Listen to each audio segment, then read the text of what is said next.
Setelah puas menikmati indahnya Dashbashi Canyon, saya kembali ke kota Tbilisi untuk berkeliling.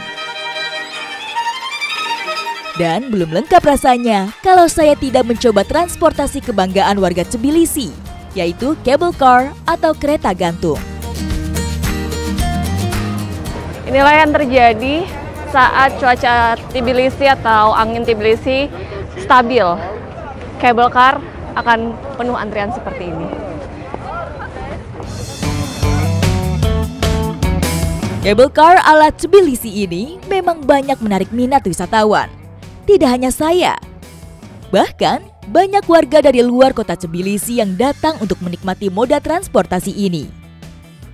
Kalau begini, perjalanan saya untuk berkeliling kota jadi lebih seru. Hello, for two person? Go back. Yeah, go back.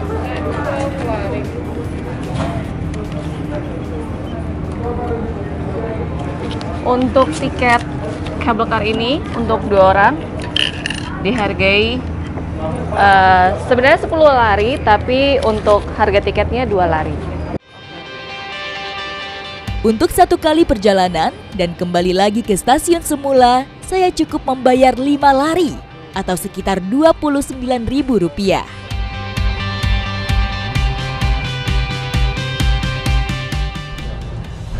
Oke, cable car-nya sudah berjalan dan dalam satu cable car bisa menampung sampai 8 orang.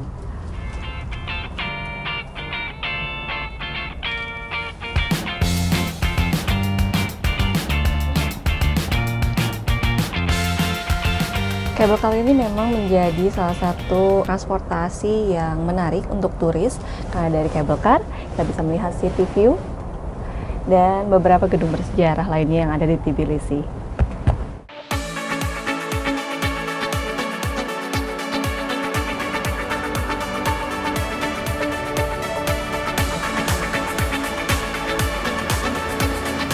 Saya sudah sampai di stasiun Narikala Fortress. Sayangnya, karena masih dalam tahap renovasi, saya tidak dapat melihat secara dekat benteng yang menjadi pelindung utama kota Tbilisi. Patung Mother of Georgia menjadi tujuan saya berikutnya. Tapi sebelum sampai di tempat tujuan, mata saya tertuju pada pemain akordeon jalanan yang sangat lihai memainkan berbagai lagu. Halo, kita berjumpa Indonesia. Indonesia, Yeah. Jakarta, Ya, that's video, Indonesia.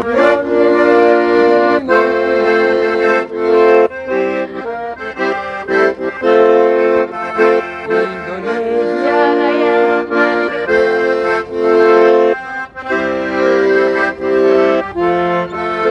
Indonesia.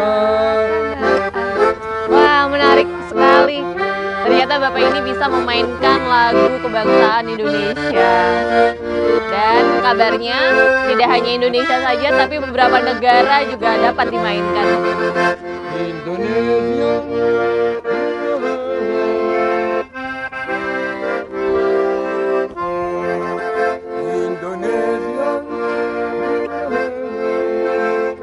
Mendengar lagu kebangsaan Indonesia Raya dinyanyikan dengan lantang di belahan benua lain seketika membuat saya merinding. Bangga bercampur haru menyadari saya adalah warga negara besar yang diakui oleh dunia.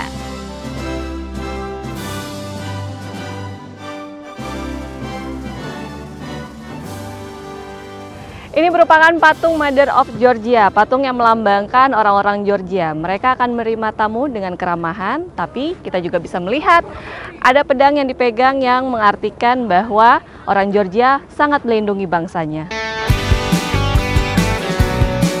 Figur Mother of Georgia yang memegang pedang ini juga menggambarkan bahwa pada zaman peperangan, semua istri di Georgia ditinggal suaminya berperang.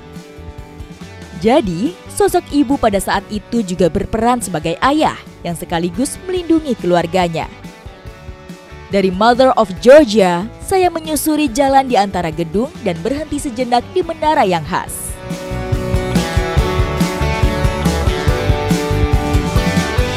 Ini merupakan jam terkecil yang ada di Tbilisi. Jam kecil dan menara yang miring ini merupakan salah satu ikon yang ada di kota Tbilisi. Dan penciptanya adalah Gabriadze yang merupakan seniman terkenal di Tbilisi. Menara ini memang terlihat seperti bangunan lama. Namun sebenarnya Menara Gabriadze ini baru dibangun pada tahun 2010. Desainnya memang dibuat seunik mungkin, menyesuaikan karakter penciptanya.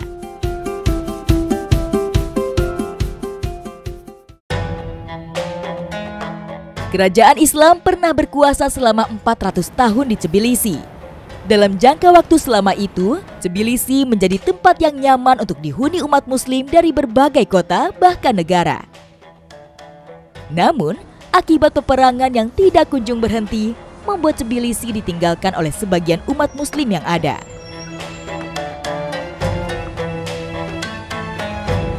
Masjid ini dibangun dengan gaya arsitektur neogotik, di mana gaya arsitektur tersebut sangat terkenal di abad ke-18. Sebagai masjid satu-satunya di Tbilisi, kini komunitas muslim di Tbilisi memperbolehkan wisatawan untuk melihat keindahan arsitektur di dalamnya.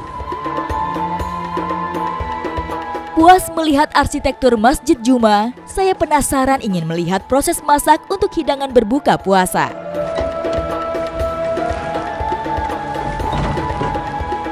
Assalamualaikum.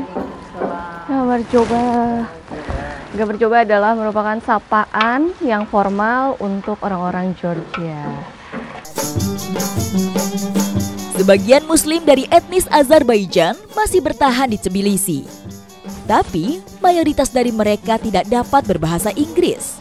Jadi terpaksa, saya harus dibantu menggunakan aplikasi translate bahasa. Saya sekarang bersama Ibu Najibah. Kami akan memasak nasi bulgur. Ini merupakan menu yang biasa dimakan saat berbuka puasa. Nasi bulgur terlihat berbeda dengan nasi pada umumnya. Bulgur masuk dalam kategori gandum, memiliki 78% air dan 19% karbohidrat. Bulgur biasanya dikonsumsi oleh orang Turki dengan cara dikukus seperti nasi, menjadi bagian dari dessert atau biasa juga dihidangkan bersama dengan salad dan roti. Nasi bulgur biasanya dinikmati dengan daging sapi seperti ini. Kita langsung masukkan.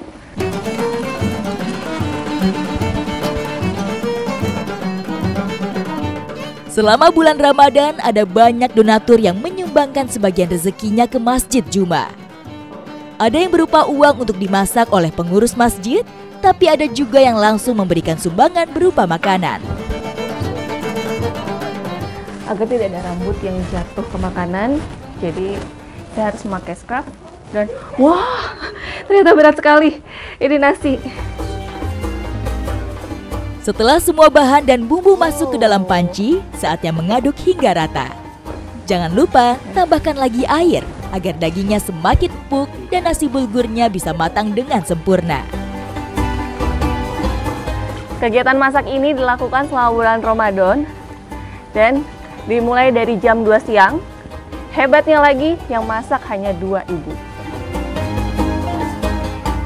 Meski hanya berdua, tapi para ibu ini sanggup memasak untuk 2 hingga 300 porsi dalam sehari. Biasanya terdapat 5 panci besar yang dimasak untuk berbuka puasa bersama. Tapi kali ini hanya tinggal 3 panci karena yang 2 panci sudah matang. Coba kita cek, ini ada menu apa. Wah, ternyata ini nasi yang sama, nasi bulgur. Dan kemungkinan besar di panci ini juga menu yang sama.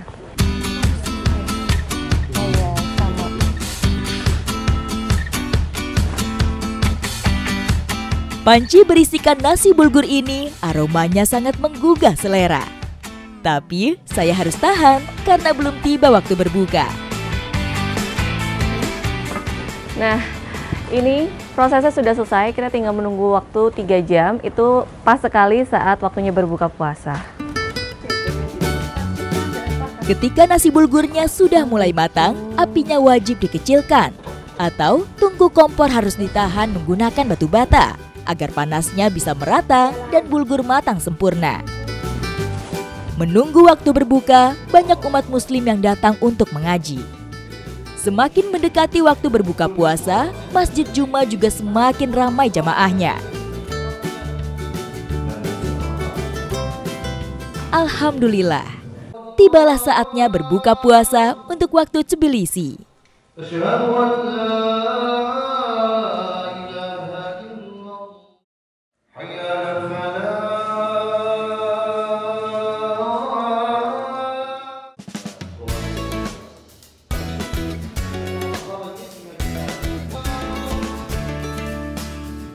Kami saling berbagi tugas. Kalau tadi memasak adalah urusan para ibu, membagikan makanan menjadi tugas jamaah pria.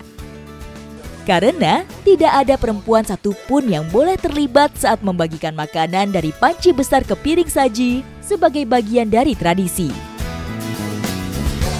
Seperti inilah suasana di Masjid Juma saat berbuka puasa. Semua jamaah wanita sudah bersiap di posisinya masing-masing untuk dapat menikmati hidangan berbuka puasa. Meski menunya terlihat sangat sederhana, namun semua makanan yang disajikan sudah sangat dapat memenuhi kebutuhan tubuh setelah 1 hari berpuasa. Meski minoritas, tapi muslim di Tbilisi termasuk muslim yang taat. Bisa dilihat dari jamaahnya yang dipisah. Untuk laki-laki berada di lantai bawah dan untuk jamaah wanita berada di lantai 2. Dan mayoritas merupakan mahasiswa dari berbagai negara. Menjadi minoritas justru membuat umat muslim di Tbilisi bisa saling menjaga saudara muslimnya dan mempertebal keimanan mereka. Merasakan Ramadan di negara dengan jumlah muslim minoritas menjadi pengalaman sangat berharga untuk saya.